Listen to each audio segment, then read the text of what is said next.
ada suatu kerinduan yang luar biasa dari hati kita. Kita katakan, Engkau ada bersama-sama dengan kita.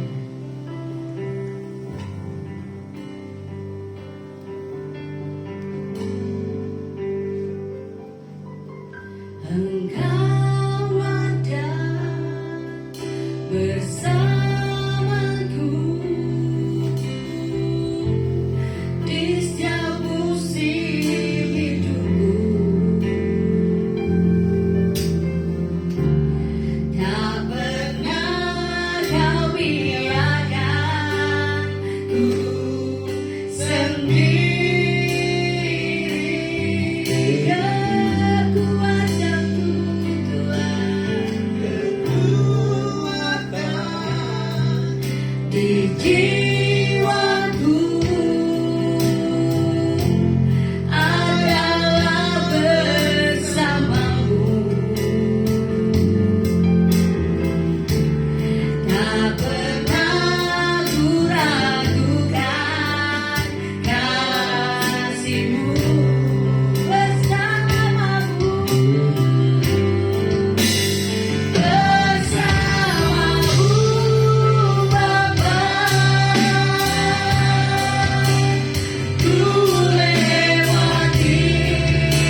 yang luar biasa atas kehidupan kami. Terima kasih Tuhan, Engkau izinkan kami untuk berada di tempat ini Tuhan. Kami mau berserah hati, kami mau menyembah dan mengagungkan nama-Mu Tuhan.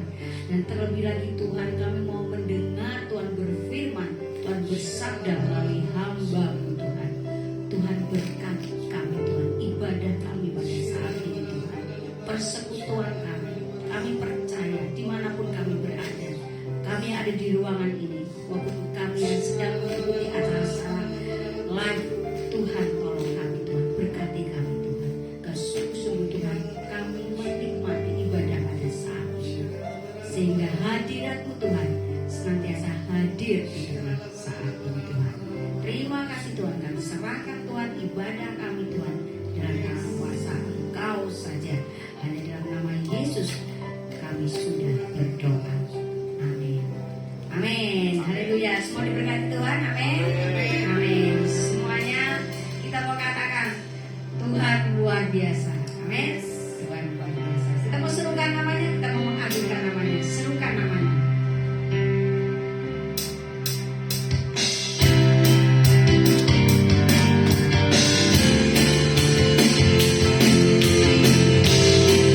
Kita akan berdiri bersama, kita mau menyembah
kebaikan-Mu bagi setiap kami.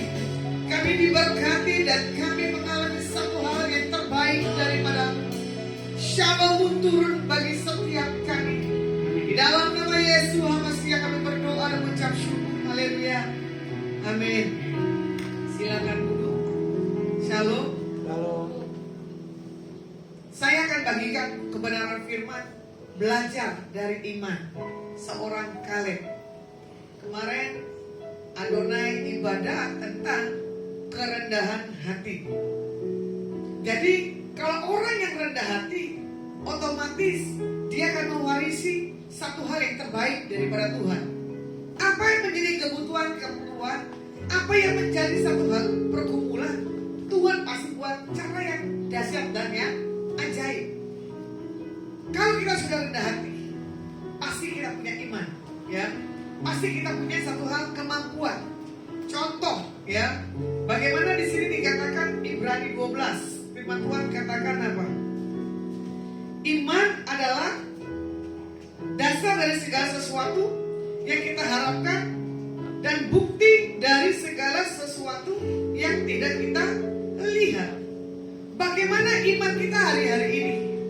Di dalam Tuhan itu yang menentukan bagi setiap kehidupan kita, anak-anak Tuhan.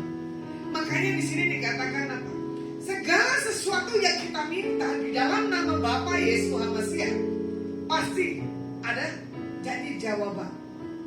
Seperti lagunya apa? Dan selalu Tuhan menjawab doa, namun Dia beri yang terbaik di waktu yang tepat. Izinkanlah Tuhan untuk bekerja yang mustahil menjadi mungkin oleh karena percaya. Yesus mendengar lebih dari yang kudoakan. Yesus menjawab lebih dari yang kuharapkan. Dengan caranya di waktu yang tepat, ku kan melihat Dia jadikan semua. Yesus mendengar lebih dari yang kudoakan. Yesus menjawab lebih dari yang kuharapkan. Dengan caranya di waktu yang tepat, ku kan melihat Dia jadikan semua. Yesus mendengar apa iman dan doa kita di hadapan Tuhan. Gak mungkin Yesus gak mendengar dan gak menjawab, ya kan? Karena di sini dikatakan apa? Apa yang kita harapkan dan minta, itu tanda bukti cinta kasih Tuhan dalam setiap kehidupan kita sebagai anak-anak Tuhan. Makanya kenapa itu doa kita tidak dijawab? Karena terlalu ngotot, terlalu ngoyo. Karena apa? Sesuai yang kita mau, bukan kehendak daripada Tuhan. Makanya bagaimana di sini dikatakan, ya kan? Biar dalam segala iman, biar dalam segala doa, Tuhan akan lihat siapa pribadi kita, kesaksian apa yang harus kita ceritakan di atas orang-orang yang kita kenal maupun yang tidak kita kenal. Makanya sebagai anak-anak Tuhan, kalau kita punya hidup, punya kesaksian, wah itu dahsyat dan ajaib. Makanya kalau setiap kita dan punya kesaksian tentang pribadi Yesus dalam hidup kita, nah itu perlu tanda tanya, ya. Ini juga saya nggak mengerti cara Tuhan. Bagaimana membuat segala sesuatunya itu dalam setiap kehidupan kita, anak-anak Tuhan pasti punya kesaksian yang dahsyat.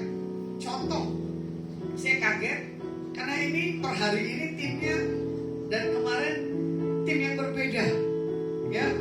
Karena janjian, tiba-tiba semua kompak merah pemain musik saya. Saya bilang ada apa ini? Berarti semua diratakan dengan darah Tuhan Yesus Hamasiah. Suasana dalam ini merah, ini Ini para pemainnya merah. Cuma saya bilang kalau bisa ya udah, kalau kalian berseragamkan bajunya ya nggak apa-apa. Itu berarti Pak Dani, ya toh, mau punya langkah iman, punya seragam sendiri-sendiri setiap tampil, ya toh. Jadi biar di hadapan Tuhan keren, ya. Makanya di sini kita belajar bagaimana iman seorang Kaleb, ya. Bagaimana pengalaman seorang pengintai. Kaleb namanya. Sosok pribadi yang luar biasa, salah satu dari 12 pengintai yang diutus oleh Musa ke tanah Kanaan, yaitu bersama dengan Yosua. Saya tahu bagaimana pekerjaan sebagai pengintai itu kan gak gampang, ya kan? Mengamati, melihat, kasih data, buat strategi, ya kan? Dan gak gampang. Ya kalau yang dilihat, yang disampaikan di atas, yang punya satu hal pimpinan, kalau tidak sesuai, pasti kita punya sesuatu hal yang salah. Kadang sebagai pengintai, asumsi itu pikiran kita ini belum tentu sesuai apa yang kita lihat. Makanya dibilang berkata begini, ya, dasar dari segala sesuatunya adalah yang tidak kita lihat. Kalau kita baca Bilangan 13, 17 dan 18, firman Tuhan katakan begini. Maka Musa menyuruh mereka untuk mengintai tanah Kanaan, katanya kepada mereka, pergilah dari sini ke tanah Negeb dan naiklah ke pegunungan. Dan amatilah bagaimana keadaan negeri itu, apakah bangsa yang mendiaminya kuat atau lemah, apakah mereka sedikit atau banyak. Contoh sini saya tak panggil Pak Dani ke depan. Pak Dani, Pak Sam. Kan dari kemarin nama Dani 3, saya sampai terpesona dengan nama D 3, ya. Pak Sam ini postur tubuhnya besar, Goliat, ya. Saya nggak tahu kalian posturnya seperti begini enggak. Dan Joshua, ya kan. Cuma Kaleb dan Joshua menyampaikan pesan di atas pimpinannya kali. Wah, orangnya tinggi besar. Percaya nggak Pak Sam ini punya kekuatan? Kamu percaya Pak Sam punya kekuatan kalaupun tinggi besar? Nah, kenapa kamu bilang belum tentu? Tidak jaminan. Usia. Nah itu dia. Pak Sam besar gini belum tentu tenaganya kuat. Saya nggak ada yang lebih. Coba Pak Dani bangkit berdiri. Nah ini namanya Daud. Perawakannya dahsyat. Belum tentu Pak Dani tidak bisa kalahkan Pak Daud. Coba kamu dorong Pak Dani, Pak Sam bisa enggak? Kenapa nggak bisa? Coba dulu dorong postur tubuhnya yang besar, yang kuat. Kamu bertahan, tergeser nggak dengan Pak Dani? Tidak tergeser. Inilah pengintai di akhir zaman. Karena melihat terlalu besar, dia nggak punya iman. Jadi belum tentu jaminan.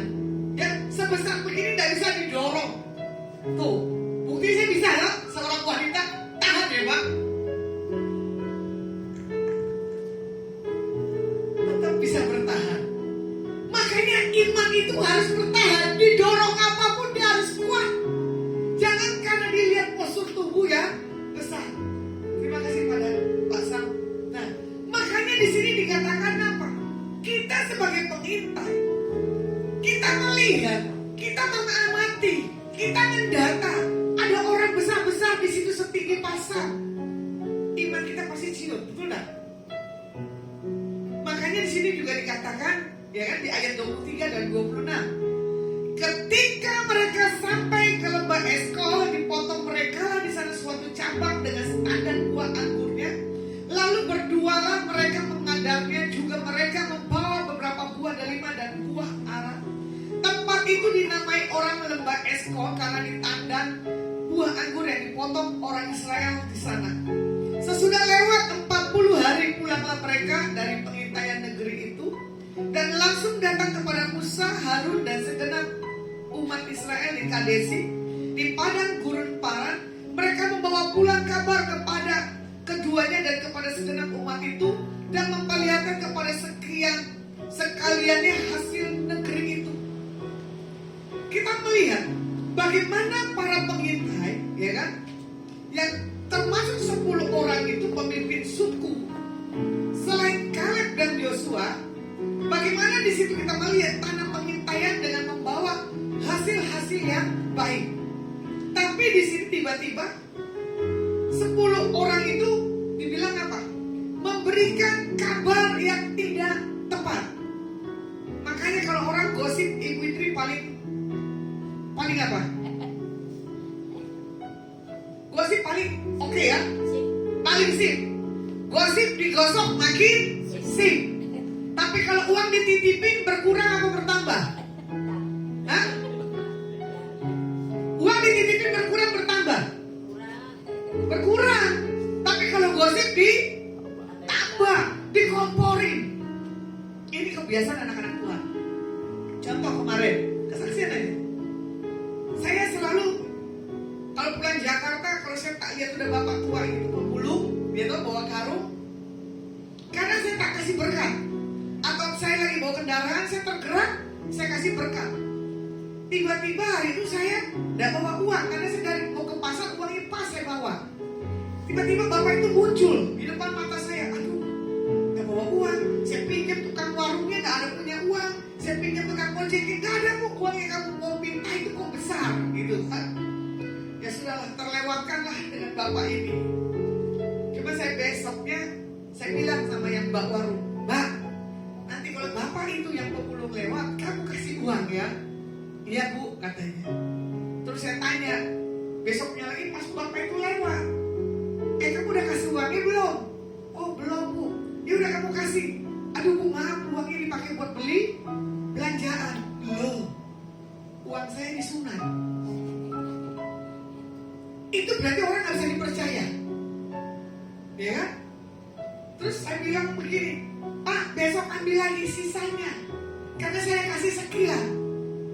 Setelah bapak itu melengos pergi dari hadapan saya bilang, kenapa kamu pakai itu uang? Ya bu, karena tadi kebetulan saya butuh buat kebutuhan warung. Apa urusannya warung dengan uang yang saya titip? Uang itu kan gak bergerak, betul gak? Uang itu kan diem. Ada gak uang bisa berpindah? Gak bisa. Cuma saya bilang begini, ini orang gak bisa dipercaya. Saya gak akan lagi titipkan uangnya, ya kan? Nah ini kita belajar loh.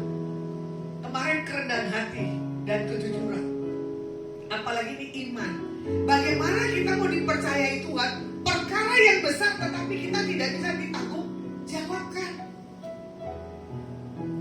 Uang dikurangi, kadang disunat, kadang uang ditutupi, ya. Makanya kalau dapat uang orang rata-rata diam, khususnya ibu-ibu, ya, keriki sama suaminya. Seolah-olah dapat penghasilan dari suami, tiba-tiba dia punya penghasilan jualan online, gitu. Entah tiba-tiba dia nggak kasih tunjuk kalau dia punya lebih. Harusnya kan uang itu mesti dua orang saling terbuka. Makanya rumah tangga yang diberkati adalah rumah tangga yang terbuka. Saya pribadi 8 bersaudara, ya. Kalau disuruh bohong saya paling nggak bisa, tapi orang bisa menilai. Pasti ini orang bohong dia diam. Tapi ada orang bohong tiba-tiba ngotot. Nah, saya paling demen dengan orang yang suka bohong, ngotot. Nanti tiba-tiba saya bisa tahu itu kebohongannya dia. Makanya kadang keluarga saya begini, Las pinjam duit. Kalau saya bilang nggak ada, keluarga saya tahu. Tapi kalau bilang Las mah pinjam duit, ada tapi sekian, ya kan? Nah ini orang yang punya duit, dia bilang apa? Dia punya duit. Saya bilang gini, memang mental mamon susah, memang mental pelit ya susah. Karena apa? Takut gak diganti. Memang kebiasaan orang bisa minjem, betul gak? Tapi tidak akan bisa balik. Itu karakter. Tapi prinsip hidup saya, kalau saya pinjam. Kalau saya bilang minta ya pasti minta. Nah, bagaimana iman itu akan berkembang, bertumbuh, diberkati kalau kita punya iman yang masih belum beres dalam setiap kehidupan kita. Nah, makanya di sini dikatakan apa? Ya kan? Mereka mengintai, tapi mereka memberikan kabar yang busuk, kabar yang tidak baik. Kalau dilihat di Bilangan 13 ayat 27, di sini firman Tuhan katakan apa? Mereka menceritakan kepadanya, kami sudah masuk ke negeri kemana kau suruh kami, dan memang negeri itu berlimpah-limpah susu dan madunya, dan inilah hasilnya. Hanya bangsa yang diam di negeri itu kuat-kuat, dan kota-kotanya berkubu dan sangat besar, juga keturunan enak telah kami lihat di sana. Tetapi orang-orang yang pergi ke sana bersama-sama dengan dia berkata, kita tidak dapat maju menyerang bangsa itu, karena mereka lebih kuat daripada kita. Belum berperang aja sudah memberitakan kabar yang belum tepat. Belum datangin aja memberitakan kabar yang belum jelas. Nah, kalau mau dilihat ya, Tuhan punya janji-janji bagi setiap kita anak-anak Tuhan. Tapi kalau kita bagaimana mendapatkan janji-janji dalam setiap kehidupan kita, kalau kita tidak pernah punya satu hal kejujuran, itu nggak akan Tuhan buat satu hal terobosan demi terobosan. Kalau kita mau lihat ya, kadang penglihatan kita ini, kadang pendengaran kita ini mempengaruhi kehidupan yang ada dalam diri kita. Karena satu, kita masih tinggal di bumi. Contoh baru minggu-minggu ini, saya menghadapi orang, ya tuh, tiba-tiba saya rasa ini orang ini nggak benar. Tapi hitungan dalam sekejap, saya coba jebak dan tes, ketahuan. Entah kenapa, saya cari data, tiba-tiba saya dapat lagi. Coba saya bilang begini, bagaimana hidupnya punya satu hal berkat, kalau dia sendiri tidak punya satu hal kehidupan yang punya rasa takut akan Tuhan. Saking dia terdesak, gitu, karena saya cecer, harusnya diam. Dia punya argumen, makin saya cecer lagi, ketahuan sekali itu bohongnya itu orang itu. Ya, makanya kalau orang mau bohong, kelihatan kok dari wajahnya atau dari karakternya atau dari cara dia bicaranya. Contoh, ini saya juga nggak tahu. Tiba-tiba ada ibu datang ke sini dari mana, menangis. Dibilang katanya ini gereja Tiberias, saya bilang nggak apa-apa. Ya, orang pokoknya masuk ke sini sebab tiba-tiba masuk ke mall, dibilang mana Pak Sapam ada gereja, dia bilang ya ada di sana, gitu toh. Jadi orang yang datang ke sini adalah orang yang datang sama tiba-tiba, ya, bukan jemaat tetap dari Adonai. Nah, tapi di sini entah kenapa ibu ini kok bisa terdorong datang ke tempat sini, karena ibu ini punya iman. Bagaimana ibu ini ingin punya satu hal kelepasan. Tadi dibilang apa? Kehilangan seorang putra apa putrinya? Putranya, gitu. Bagi saya begini Bu, yang penting kamu udah kehilangan siapa pencipta langit dan bumi itu, Yesus Kristus namanya. Karena kita tinggal di bumi ini sementara, ya. Lebih berbahagia putramu bersama dengan Tuhan Yesus daripada kita yang ada di sini. Kesengsaraan dan penderitaan dan sakit penyakit yang kita alami ada di bumi ini. Jadi saya cuma kasih saran, kuatkan dan teguhkan hatimu. Ya, saya nggak tahu putra putrimu berapa. Kalau itu dia ambil Tuhan, ya sudah. Jangan diingat lagi. Ibu harus bangkit lagi dan semangat dari setiap kehidupan. Naikkan pujian dan penyembahan di hadapan Tuhan. Makanya kadang ya kekristenan itu diuji, dilihat hati kita ini melekat di mana. Ternyata ibu punya melekat di putramu, ya. Ada orang melekat di harta, ya kan? Ada orang melekat di cintanya. Untungnya saya tidak punya pacar. Kalau saya punya pacar nanti hati saya ke pacar saya terus. Tuh, ketawain lagi. Gitu. Gak enak orang keterikatan sama orang yang dicintai. Misalkan yang dicintai ini diambil Tuhan, atau yang kita cintai selingkuh, marahnya luar biasa. Betul gak? Apalagi yang kita cintai, bohongin kita. Makanya Tuhan minta apa? Jangan melekat di apapun juga. Ini bukan saya bicara di atas mimbar, tapi ini memang kenyataan. Makanya kalau orang bilang begini, Bu, kok kamu udah pernah bilang I love you ya? Karena saya bilang I love you itu mahal. Baik usia kecil maupun usia besar, baik laki dan perempuan. Makanya kadang orang yang mengerti saya kalau saya bilang begini, you cinta sama saya nggak? Tadi sampai saya bisa geli ketawa. Tukang pijit tadi saya bilang begitu. Misalkan namanya Eko, lu cinta gua nggak? Kalau lu cinta gua pijit gua, gitu kan? Karena badan gua kesal, pegal gitu kan? Gak bisa Bu, jadwal saya gini-gini. Lu berarti tuh udah cinta. Tapi tiba-tiba bisa ya Bu jam sekian. Dengan kata cinta aja orang yang tadi tidak bisa punya waktu buat pijit, ternyata dia punya waktu. Makanya kadang orang tertawa. Saya jarang orang yang suka menggombal, ya, apalagi dengan kata-kata yang manis-manis, gak akan bisa. Saya selalu keluar adalah perkataan-perkataan yang pahit atau perkataan-perkataan yang selengean, gitu ya. Nah, bagaimana kita melihat orang-orang yang punya satu hal kehidupan yang masih bisa kompromi dengan hal dunia, Tuhan tuh gak akan berkenan. Kalau kita lihat di ayat 32 dan 33, firman Tuhan katakan begini. Juga mereka menyampaikan kepada orang Israel kabar busuk tentang negeri yang diintai mereka dengan berkata, negeri yang telah kami lalui untuk diintai ada suatu negeri yang memakan penduduknya. Nah, berarti kan orangnya rakus-rakus. Berarti dulu namanya orang apa namanya? Kita kalau orang biologi manusia purbakala, ya toh? Kita di urutan keberapa? Di urutan ke-7 ya manusia ya. Purbakala, yang saya tahu biologi gini loh, dari monyet baru ada manusia. Sorry kalau saya kurang pintar dalam biologinya, ya kan? Karena di sini dilihat, ya kan? Mereka punya perkataan, dia bilang apa? Satu negeri yang memakan penduduknya, berarti kan ganas. Gorila ganas gak sih? Ganas gak sih gorila? Itu makanya kan manusia purbakala itu ada tingkatannya. Yang saya lihat adalah gorila, monyet, dan baru manusia. Ini terakhirnya yang sudah disempurnakan kali ya.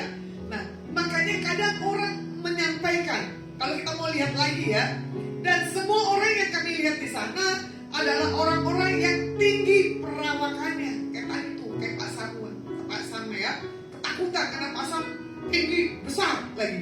Saya nggak tahu nih. Kalau saya berjalan dengan Pak Sam, badannya doang besar, makannya sedikit. Kaget.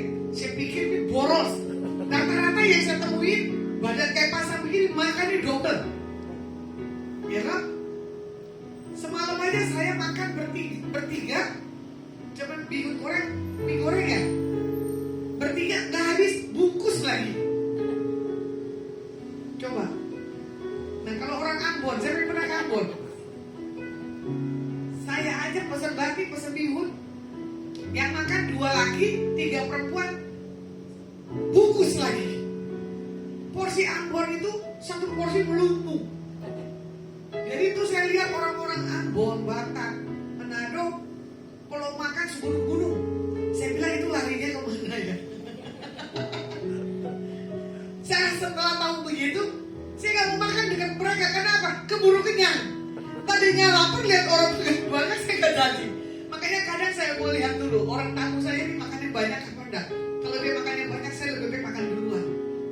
Kalau nanti saya makannya lama, saya lihat itu orang makannya banyak, saya udah kenyang dulu. Iya kan? Itu yang repot. Makanya saya suka protein orang. Orang ini belum tentu besar badannya, makannya banyak. Ya, tapi saya orang yang badannya kecil tapi sedikit-sedikit pasti harus ada makanan. Kalau ada, saya kelaparan. Makanya dia bilang ini, kalau kamu tuh makan, ya udah cukup sekali, jangan berkali-kali. Saya bilang nggak bisa. Nanti saya makan nasi, mesti ada cemilan, mesti ada ini. Hitungan sengaja harus ada. Kalau nggak ada, nanti saya bisa gemetar. Ya kan, walaupun saya harus makan, gitu kan. Nah, di sini orang menyampaikan apa yang dilihat, ya. Karena apa? Perawakannya tinggi-tinggi. Ayat 33. Juga kami lihat di sana orang raksasa, orang yang enak yang berasal dari orang-orang raksasa dan kami lihat diri kami seperti belalang dan demikian juga mereka terhadap kami.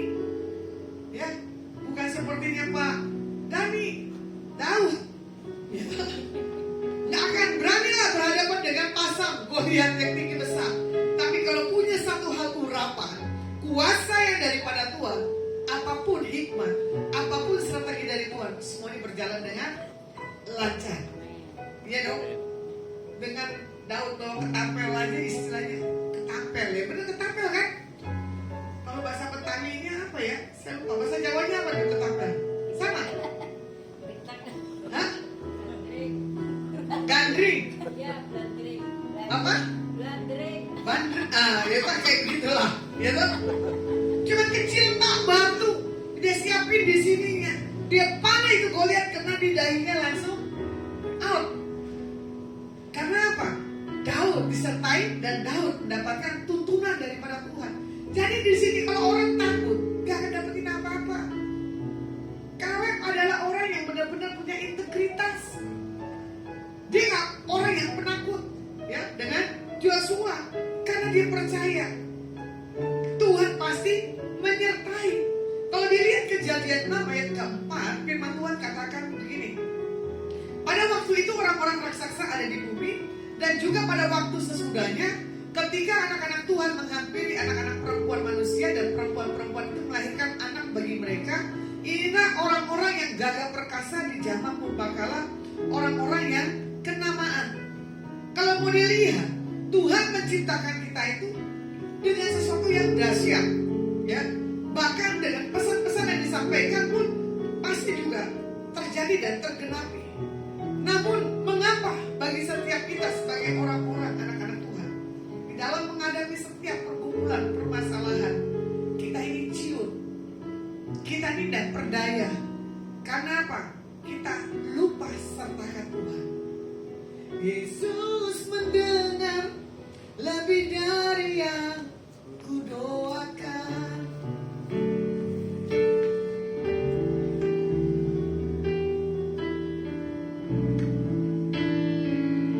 Yesus mendengar lebih dari yang kudoakan. Yesus menjawab lebih dari yang kuharapkan. Dengan caranya di waktu yang tepat, ku kan melihat Dia jadikan semua. Makanya para 10 pengintai itu karena apa? Dia nggak mendengar suara Tuhan. Kalau dia mendengar suara Tuhan, Tuhan pasti sudah memberikan jawaban demi jawaban dalam setiap kehidupan para pengintai ini. Ya, kita belajar datang kepada Tuhan dengan apa adanya, jangan ada apanya. Kebanyakan kita datang ke Tuhan, hadapi semua pergumulan, hadapi kebutuhan dan keperluan kita. Tapi Tuhan sudah ngerti kok. Tuhan sudah paham apa yang jadi kerinduan, keinginan dari setiap anak-anak Tuhan. Jangan pernah menilai diri kita ini kurang beruntung. Jangan kita menilai ini kita tidak disayang Tuhan, itu salah. Kita melihat itu orang yang diberkati Tuhan kayaknya enak banget. Kayaknya enak ya orang kaya hidupnya ya, tidak ada pergumulan. Siapa bilang? Mau orang kaya, mau kita punya pergumulan. Tapi tergantung sikap hati kita. Kebanyakan orang bisa bilang begini, buat apa bu harta banyak tapi nggak punya damai? Ya benar juga. Buat apa bu harta banyak, pikiran kita tidak ke Tuhan? Karena apa? Semuanya sebab ada. Tapi ada penyakit. Tapi tidak bisa menikmati apa yang Tuhan kasih dalam setiap kehidupannya. Makanya kadang begini, orang mau senang mau susah, kalau kita percaya andalkan Tuhan, hidup kita tuh happy deh. Hidup kita tuh tidak melihat satu hal kesusahan dalam diri kita sendiri. Contoh, mana tahu kalau orang saya sakit, mana tahu orang saya tidak punya dana, ya kan? Karena apa? Kelihatan muka saya ini happy, tapi kan dalam hati cari wajah-Mu, temukan kasih-Mu. Ya, Kau Tuhan yang selalu dengar seruan hatiku. Di saat saya tidak punya uang, saya cari wajah Tuhan. Saya cuma, Tuhan, saya tidak minta apa-apa. Lihat hatiku, apakah aku berkenan di hadapan-Mu? Koreksi diriku, atau ada yang gak benar dalam diriku. Saya belajar kehidupan hari-hari yang saya jalani, saya sertakan dan libatkan dan saya perkatakan di hadapan Tuhan. Apa yang menjadi kebutuhan dan keperluan. Contoh hal yang sepele. Kemarin ibadah Adonai, tidak ada yang ulang tahun. Ternyata ada yang menjerit tamu di tempat sini, gitu, untuk apa? Merayakan anniversary mamanya di hari ini katanya. Tiba-tiba ada tersisa makanan. Saya bilang ambil, nikmati, itu namanya berkat Tuhan. Makanya apa? Tuhan mendengar. Bukannya gak punya dana, betul dah? Punya dana ibu ini, tapi kan paling enak kalau diberkati. Betul ya? Kebanyakan orang bilang begini. Ini kesaksian ya. Saya punya uang, tapi saya lebih suka saya diberi. Saya bilang loh, kan lebih enak kita yang memberkati, jangan kita yang memberi. Enggak, saya lebih enak menerima walaupun saya punya. Salah, saya lebih enak menerima dari saya pada saya memberi. Tetapi orang di saat kita beri, bukan karena nominalnya, karena nilai perhatiannya. Ya, selalu dikenal. Bu, ini loh hadiah dari kamu, masih saya simpan sampai hari ini. Saya cuma tertawa. Waduh, cuma dikasih gitu aja tuh orang happy. Harusnya dia bisa beli gitu, kok lebih banyak dari apa yang saya beri. Makanya kadang orang bilang begini, kenapa hidupku sering memberi? Karena itu sudah satu hal gaya. Ya. Kalau orang gayanya Tuhan Yesus suka lakukan yang terbaik, pasti bisa melakukan yang terbaik. Makanya jangan kita menilai diri kita ini miskin. Jangan nilai diri kita ini sakit penyakit atau diri kita ini susah. Yaitu semuanya pasti akan mendatangi dan menyertai. Makanya anggap diri kita ini lebih diberkati daripada yang lainnya. Rasa syukur itu wajib kita punya. Makanya bawa diri kita ini kepada Tuhan, ya. Jangan kita menganggap diri kita ini belalang di hadapan musuh-musuh seperti kalian katakan. Belalang di sini adalah satu hal yang saya lihat di Israel, itu adalah yang binatang itu besar. Kalau di Indonesia belalang kecil, betul tak? Dan lucunya itu Rasul Paulus makan belalang. Saya bilang gila ya, Tuhan itu Rasul Paulus apa tidak ada makanan yang ada di zaman itu. Makannya belalang. Pas dikasih lihat belalangnya, saya langsung kaget. Pas juga hari itu dikasih lihat, ini bentuk duri. Bagaimana Tuhan Yesus itu dicambuk. Saya bilang durinya lancip, panjangnya segini. Saya bilang sampai merinding badan saya. Saya bilang Tuhan, di zaman dulu itu yang seperti Alkitab katakan, wah, kalau kita di zamannya itu seperti apa? Pasti tidak mampu, ya. Makanya di sini juga dikatakan kesehatan mental jiwa itu penting, ya. Jangan sampai kita punya mental yang sakit. Contoh, punya emosi. Contoh, mental yang pelit. Contoh, mental yang serakah. Mental sakit jiwa. Nanti bisa baik, nanti spontan, bisa tidak baik, berubah. Yaitu seperti mental bipolar, psikopat, dan yang apa itu? Ada 4 orang punya kecacatan di jiwanya. Karena apa? Dirusak keluarga. Karena dirusak apa? Pergaulan. Karena dirusak apa? Teman-temannya. Tapi kalau orang sudah punya mental yang dari Tuhan, gak akan berubah, ya. Nah, di sini kita melihat, jangan juga kita mengkulturkan para hamba Tuhan, ya. Di saat hamba Tuhan itu dipakai Tuhan spektakuler di mimbar, kita ikutin, kita uber. Tapi setelah hamba Tuhan tidak ada ciut. Tapi setelah hamba Tuhan ini jatuh dalam dosa, ciut. Gak ada Tuhan-Tuhanan, gak ada ibadah. Nah ini dia. Orang yang takut akan Tuhan tidak mengkulturkan hamba Tuhannya, ya, tapi mencari Tuhan dengan segenap hatinya. Nah, di sini Tuhan minta untuk kita punya keintiman, bukan hanya di depan umum, tapi di hadapan pribadi kita dengan Tuhan. Jadilah seperti Rasul Paulus, ya. Di sini dilihat bagaimana Rasul Paulus justru berpegang atas kesengsaraannya, sebab Paulus tahu siapa yang menyertai setiap kehidupannya. Karena Paulus punya iman.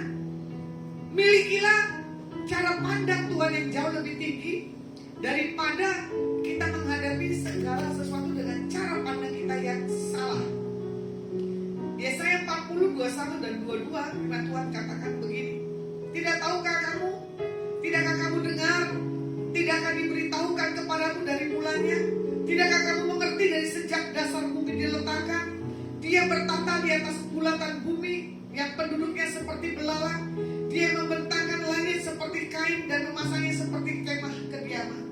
Kita melihat nama-nama ke-10 pengintai tadi, itu tidak disebutkan namanya, hanya Yosua dan Kaleb. Itu adalah pahlawan iman, ya, yang tidak tergolong. Tidak seperti Kaleb dan Yosua yang selalu namanya diabadikan sebagai contoh bagi setiap kita, anak-anak Tuhan. 10 pengintai tadi menganggap diri mereka itu apa? Belalang yang gak ada artinya. Beda dengan Kaleb dan Yosua yang memandang sebaliknya para musuhnya adalah merupakan satu belalang. Berarti hal yang tidak baik gitu kan. Gak ada artinya lah. Kalau kita bilang begini loh, saya berani hadapin orang ini, ya loh. Orang ini gak ada apa-apanya. Bisa dikatakan juga belalang.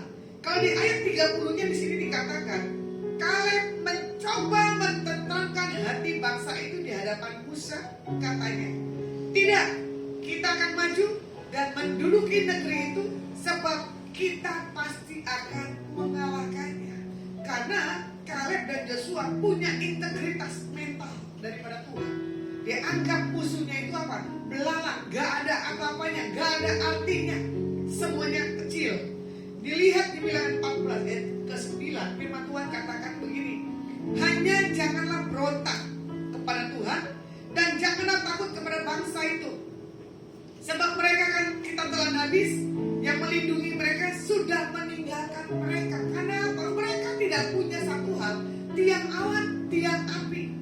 Yosua dan Kaleb selalu meminta petunjuk tiang awan, tiang api. Makanya di sini dikatakan apa? Tuhan meninggalkan mereka. Jadi kalau Tuhan sudah meninggalkan mereka, pasti ada ketakutan. Begitu pula kita. Jangan pernah meninggalkan Tuhan. Sertakan, libatkan, perkatakan, ajak komunikasi ke Tuhan 24 jam kalau bisa. Nah, makanya di sini setiap permasalahan, sakit, penyakit, penderitaan di dalam setiap kehidupan kita anak-anak Tuhan, itu kita anggap belalang. Kita anggap itu satu hal kehidupan di mana kita akan melihat rancangan-rencana Tuhan dalam kehidupan kita pasti yang terbaik. Di Bilangan 33 dan 34, ya, di sini dikatakan apa? Dan anak-anakmu akan mengembara sebagai pengembala di padang gurun 40 tahun lamanya dan akan menanggung akibat ketidaksetiaan sampai bangkai-bangkaimu habis di padang gurun sesuai dengan jumlah hari yang kamu mengintai negeri itu. Yakini 40 hari, satu hari dihitung 1 tahun. Jadi 40 tahun lamanya kamu harus menanggung akibat kesalahanmu, supaya kamu tahu rasanya jika Tuhan berbalik daripadamu. Nah, dampak akibat ketaatan pasti tidak ada satu janji dan pasti tidak ada kepercayaan di atas musuh-musuh. Ya, makanya di sini dikatakan orang-orang yang mengasihi Tuhan, orang-orang yang melekat kepada Tuhan, pasti ada perkenanan. Jadi biarlah setiap kita hati-hati, serius kepada Tuhan seperti Kaleb dan Yosua. Bagaimana Tuhan melihat iman dari Kaleb, pegang janji Tuhan, dia tidak akan goyah. Tetapi hambaku Kaleb, karena lain jiwanya yang ada padanya, dan ia mengikuti Tuhan dengan sepenuhnya, akan kubawa masuk ke negeri yang telah dimasukinya itu, dan keturunannya akan memilikinya. Kaleb dikatakan oleh Tuhan mempunyai satu lain jiwanya. Tuhan melihat jiwanya, ya, bukan melihat perawakannya. Makanya semuanya tidak bisa dibohongin. Secantiknya kita, semewahnya kita penampilan, tapi kalau Tuhan sudah katakan engkau ini begini-begini, gak bisa dibohongin. Jadi kita belajar yuk, percayakan hidup kita kepada Tuhan. Jangan pernah meragukan, jangan pernah takut tentang apapun juga, karena Tuhan mendengar doa. Karena Tuhan pasti memberi satu hal, tuntunan dan petunjuk, ya. Dan nanti dibaca Yosua 14, 7 dan 15, ya. Bagaimana Tuhan memelihara kehidupan Yosua 45 tahun, ya kan? Nah, bagaimana di sini juga kita melihat Kaleb tetap setia dan percaya kepada Tuhan serta janji-janjinya sampai hari tuanya. Sampai akhir ku menutup mata, ku tetap setia.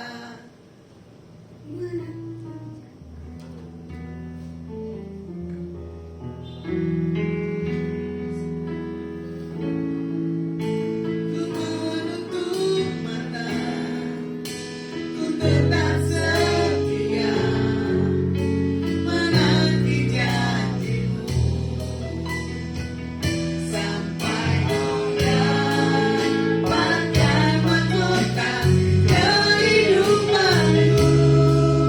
Ku tetap setia melayanimu seperti wanita,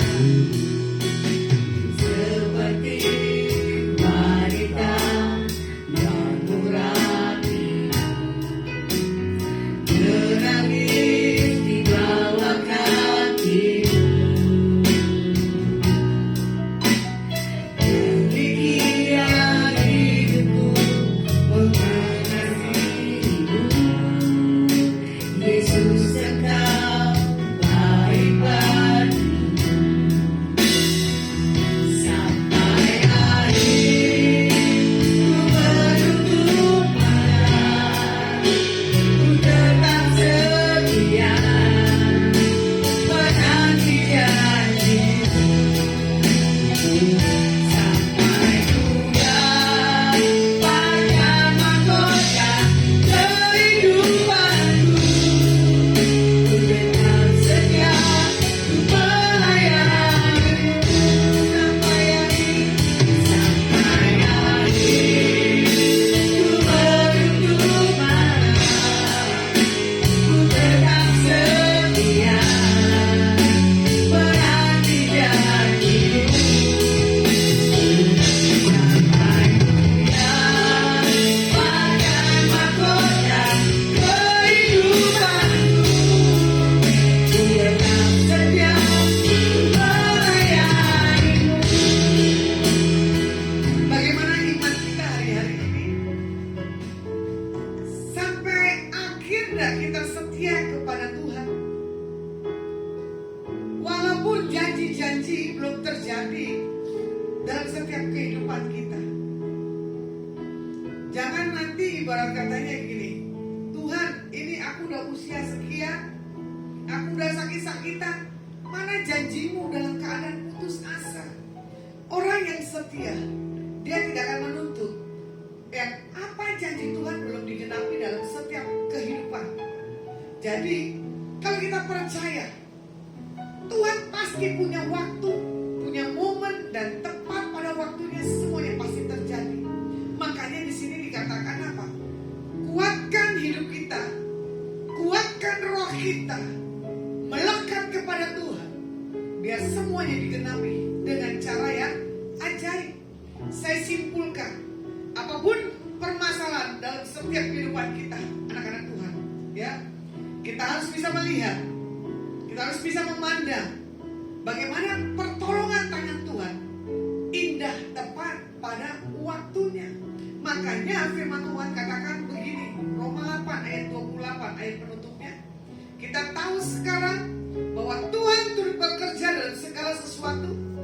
mendatangkan kebaikan bagi mereka yang mengasihi Dia, yaitu bagi mereka yang terpanggil sesuai dengan rencana Tuhan. Kalau yang sudah terpanggil dengan rencana Tuhan, pasti iya dan amin. Saya secara pribadi, saya tidak mau sebagai saksi Tuhan. Lebih baik saya menjadi seorang marketplace. Karena apa? Bagi saya, pasti saya gak akan ngoyo. Sudah jelas kalau saya ini punya satu hal, talenta. Pergaulan, talenta dalam hal berbicara. Tapi Tuhan berkehendak lain. Untuk saya tidak di dalam dunia marketplace, tapi dalam hal dunia apa? Spiritual. Tapi Tuhan buat berbeda yang spiritual dengan yang marketplace. Kalau saya berbuat dengan marketplace, tidak menikmati hari-hari saya ini keliling-keliling kota dan dunia. Kalau marketplace, kita punya uang tapi tidak punya waktu. Kenapa?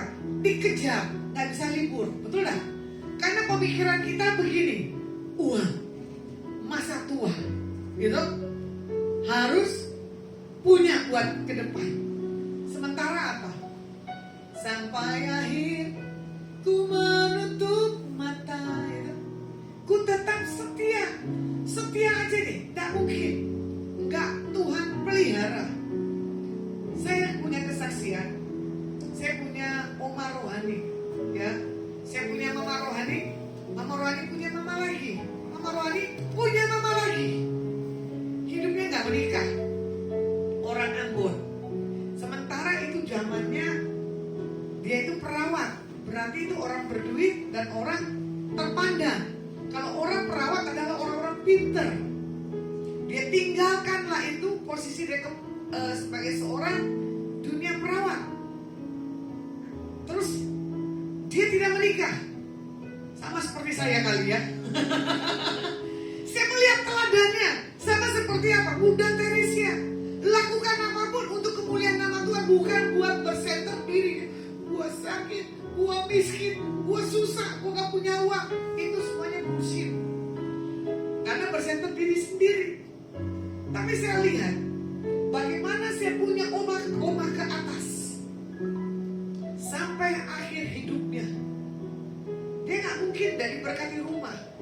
Anak rohaninya ada di seluruh Indonesia, di atas bangsa-bangsa.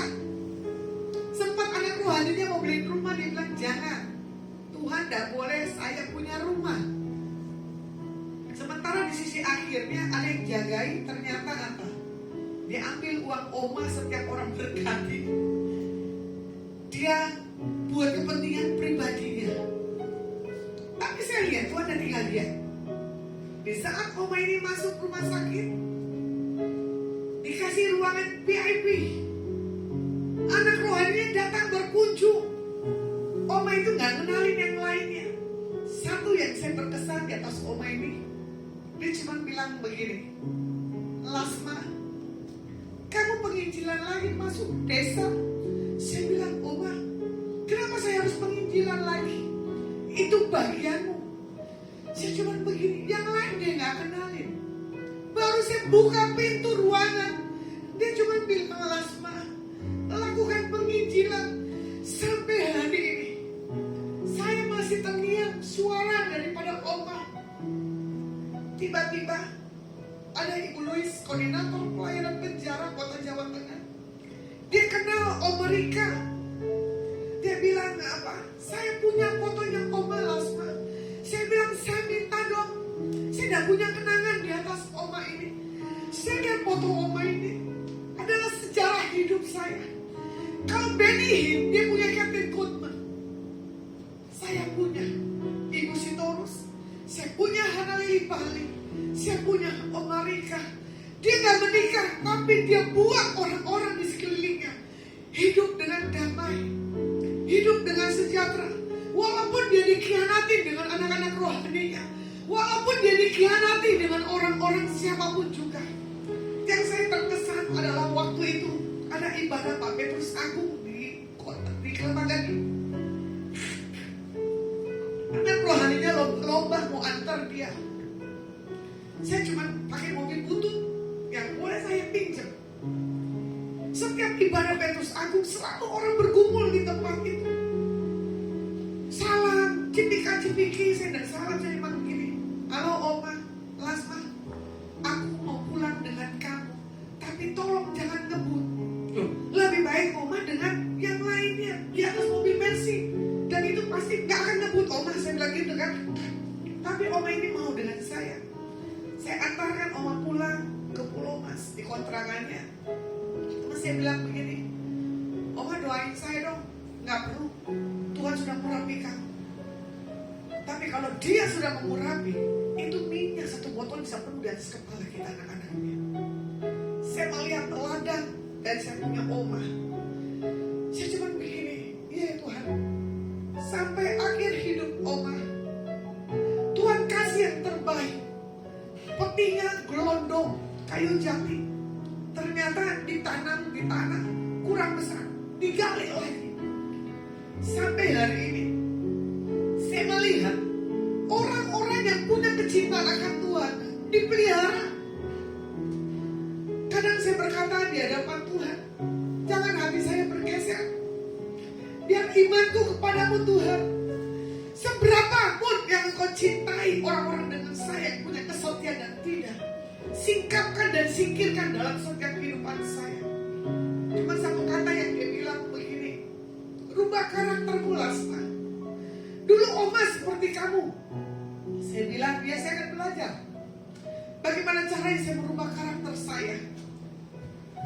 Saya akan melihat buat hari-hari yang ke depan bagaimana Tuhan menyertai kehidupan saya sama seperti iman seorang Kaleb. Dia gak pernah takut untuk apapun. Begitu pula buat saya. Saya belajar. Setiap yang menyaksikan live streaming maupun siaran ulang maupun di tempat ini, fokuskan mata kita ke Tuhan, bukan yang lainnya. Kalau kita hidup, ini cuma titipan kita di bumi. Jangan nanti di saat kita dipanggil Tuhan, kita punya nama yang buruk. Lebih baik kita punya nama yang baik. Lebih baik kita ditangisi daripada kita dimaki-maki. Saya cuma tanamkan dalam diri saya. Saya tidak mau terkontaminasi dengan virus orang-orang di sekeliling saya yang menyampaikan ini begini, saya nggak. Tapi saya harus punya satu hal, pendisiplinan dan kasih daripada Tuhan. Kalau ku hidup bagimu.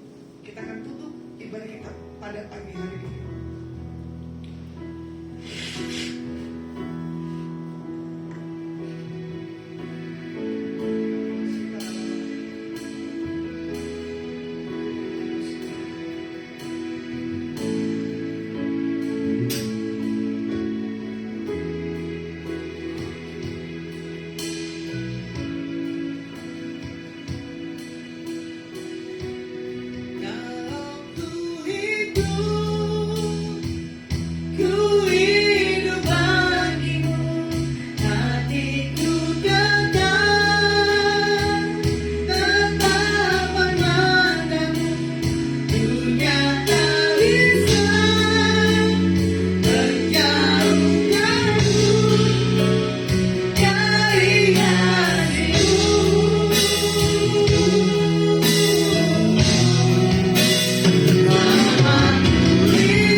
iman daripada nabi-nabimu, iman daripada Kaleb dan Joshua Tuhan. Dan kami akan lihat bahwa segala rancangan, bahwa setiap perjalanan, setiap kehidupan kami ke depan selalu ada penyertaan-Mu bagi setiap orang-orang yang mengandalkan kehidupan. Kami diberkati, kami diurapi. Di dalam nama Yesus HaMasiah, kami berdoa dan mengucap syukur. Haleluya. Amin. Terima kasih. Tuhan Yesus berkati. Amin, haleluya. Semoga diberkati Tuhan pada hari ini. Amin, haleluya. Saat ini jika ada yang memberikan dukungan bagi pelayanan menara doa Adonai, bisa maju ke depan dan bisa memberikan. Di samping kita akan menyanyikan ujian doa Yabes.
Kami mengucap syukur dan terima kasih Bapa karena ibadah pada siang hari ini Tuhan Kau berkati dan Kau sudah limpahkan anugerah-Mu sempurna dalam setiap kami anak-anak tempat ini maupun ada dimanapun berada yang menyaksikan ibadah ini Tuhan. Kami mengucap syukur Tuhan untuk ibadah hari ini Tuhan. Terima kasih Tuhan untuk hamba-Mu Bulasma Tuhan yang telah Kau pakai dengan luar biasa Tuhan untuk menyampaikan kebenaran firman-Mu Tuhan. Makin hari Kau makin tambah hikmatnya Tuhan, karena Engkau ada di dalam dia Tuhan. Karena Engkau ada dalam dia Tuhan, makin Kau tambah kekuatan imannya Tuhan. Makin Kau tambah hikmat pewahyuan yang ada dalam hidupnya Tuhan. Pengetahuan surgawi Tuhan, Engkau tambahkan Tuhan. Urapan yang pada Engkau Tuhan dinyatakan Tuhan. Dan makin hari Tuhan berbuah-buah roh untuk kemuliaan nama-Mu Tuhan. Terima kasih Bapa untuk siap pelayanan percaya di tempat ini Tuhan. Baik untuk Pak Dhani dan timnya Tuhan, Kau berkati mereka Tuhan dalam pelayanan mereka, dalam pekerjaan bisnis mereka Tuhan, Kau berkati dan tidak pernah habis, tidak pernah kekurangan hidup mereka dalam Engkau Tuhan. Terima kasih Bapak, kami ucap syukur untuk tempat yang dimana kami beribadah itu, menara doa berkat Small Paragon. Tempat ini menjadi tempat yang senantiasa Tuhan, menjadi tempat Tuhan luar biasa Tuhan. Orang-orang akan berdatang tempat ini Tuhan, dan mereka akan mendapatkan berkat kemuliaan-Mu Tuhan. Tempat ini menjadi terang Tuhan, terang ilahi yang Kau nyatakan tempat ini Tuhan. Dan setiap mata air Tuhan akan berdatangan tempat ini Tuhan. Terima kasih Bapak. Kami mengucap syukur untuk Pak Gosul dan keluarga besarnya Tuhan. Kau berkati keluarga ini Tuhan. Kau berkati Tuhan keluarga mereka Tuhan. Semakin hari semakin mengenal Kau sebagai Tuhan dan Juru Selamat, dan anugerah yang terbesar untuk mereka dapatkan Tuhan, dan menyelamatkan seluruh keluarga besar mereka Tuhan. Terima kasih Bapak, kami mengucap syukur. Kami berdoa untuk setiap area bisnis, jajaran manajer dan seluruh karya di tempat ini Tuhan. Kau berkati Tuhan, dan hari-hari ke depan Tuhan semakin hari semakin Kau tambahkan Tuhan pelayanan mereka yang terbaik Tuhan di dalam melayani setiap customer yang ada Tuhan. Terima kasih Bapak, kami berkati Tuhan lingkungan tempat beribadah, lingkungan tempat ini Tuhan, RT RW kelurahan bahkan hingga tingkat kecamatan kabupaten tempat ini Tuhan. Kau berkati mereka Tuhan, mereka bersinergi Tuhan, mereka menjadi perangkat-perangkat yang luar biasa dalam Engkau Tuhan, yang Engkau pakai Tuhan untuk anak-anak-Mu Tuhan, melayani Engkau Tuhan. Kami juga memberkati para pemimpin bangsa Indonesia Tuhan, Presiden Jokowi, Wakil Presiden, hingga para staf kenegaraan semuanya Tuhan. Kau berkati mereka Tuhan, menjadi berkat yang luar biasa bagi seluruh rakyat Indonesia dan bangsa Indonesia, menjadi bangsa yang makmur, bangsa Indonesia penuh dengan kekayaan yang luar biasa Tuhan, dan menjadi berkat bagi bangsa-bangsa Tuhan. Terima kasih Bapak, kami ucap syukur Tuhan, dan kami Tuhan di tempat ini Tuhan.